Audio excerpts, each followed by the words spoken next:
will never understand why it is more shameful to be raped than to be a rapist. Let's introduce myself. I am Reshma from first BCom Gender B section. Now I am going to review the book After I Was Raped by Urmi Bhattacheryya, the untold life of 5 rape survivors. In a society that shies away from sex education and affirms boys' aggressive sexual presence through irresponsible media portrayals, many boys grow into adulthood thinking that forcing themselves upon resisting women is normal.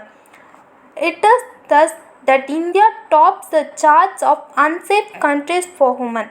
As we continue to hear about countless incidents of sexual abuse every day, as is often reiterated by professionals working on these issues, these snippets of news comprise only a small percentage of the actual cases that often go unreported because of families worried about their social prestige and the inadequacy of the justice seeking missionary. Although one of the major constitutions of crime in India, sexual abuse is the hardest and trickiest to understand. This, I believe, is an important reason why a lot of writing has been happening on late around the subject matter and attempt of deconstruction to the complexities involved. On the vague understanding of the crime, Sohaila Abdul Ali writes in her book What We Talk About when we talk about rape. It's the only crime to which people respond by wanting to lock up the victims.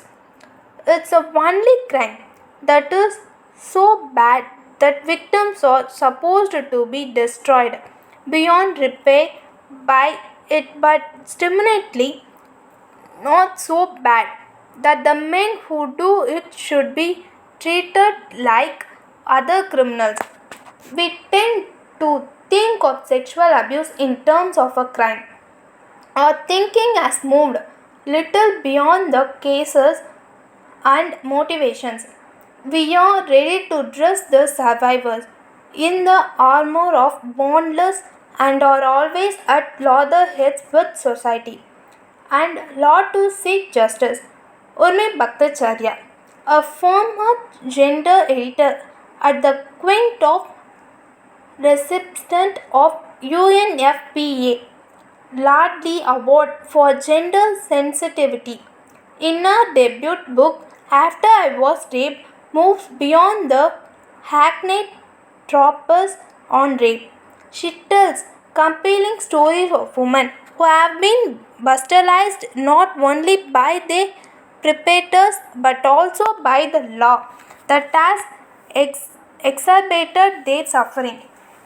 Narrating the stories of 5 women, a 4-year-old child, 2 Dalian women, an 8-month-old infant, and a young professional. She grapples with the hard question of where does rape end? In the foreword, she observes media messaging will tell you it ends in the silhouette of a single frosted palm cutting its way down a glass pane. It will tell you it ends in a news bulletin about a woman aged X raped by men or a man aged Y, with the aforementioned woman never to be heard of again. On the surface, the premises of these stories is prettier similar, even sliced, but what sets this book apart is Bhattacharya compensate tone. Even while repeating these stories, trying to reach to the core of the truth, her writing never feels matter of fact, rather is rich with details that deeply move the reader. She writes about Smita, who got raped by her lover, now oscillating between love lost and self-loathing. plans with Smita hinge on a fulcrum of variables.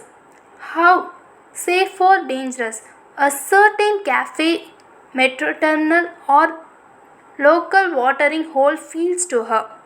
Whether a certain item of food served by an unsuspecting bearer will potentially trigger a memory or elicit a sob, and whether she can return home by sundown or before her parents chastise her for being out, whichever comes first. Another important aspect that I particularly liked about the book is that it doesn't end with the story of survivors.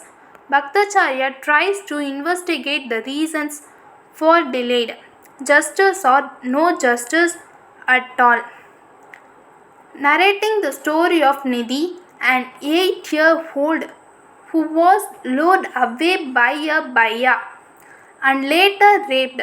She talks about the insipid judiciary. Sometimes the judge are on leave. Then there is large pendency of cases. You don't get frequent hearings to present your case. So much so that sometimes if you miss a hearing, the next one might be a year later. The prevailing hostility in the courts, which relies blindly on facts, come across multiple times in the book. The two-finger test designed to check sexual habituation, questions about sexual history, prying eyes of men attending the hearing. She also talks about women lawyers who, despite being determined, are unable to provide justice to the victim and themselves suffer variously. Kataria spoke of incidental trauma latching onto the body, mapping itself as myriad physical elements. That second hand trauma becomes a part of you. Often, it is assumed that rape ruins lives, that woman shattered by it will never have a semblance of normal life. However, Bhattacharya, through her sensitive portrayal, humanistic approach, tries to affirm that despite rape being a defining memory in one's life, it is not the end of life, and preciously not the way one wishes to be labeled for the rest of their lives. As Anuba Bosley writes in The Blood, this book shattered the silent heroism of survivors, a myth we love to perpetuate. This book, A Voice of Survivors, as called by Bhattacharya, actively questions the broad rubric of patriarchy and misogynist mindsets that are eager to relegate the victim to a guilt-ridden, hopeless life. One cannot offer to misreading it. Since then, I have always thought that under rape is the dictionary. It should tell the truth. It is not just forcible intercourse. Rape means to inhabit and destroy everything. Thank you.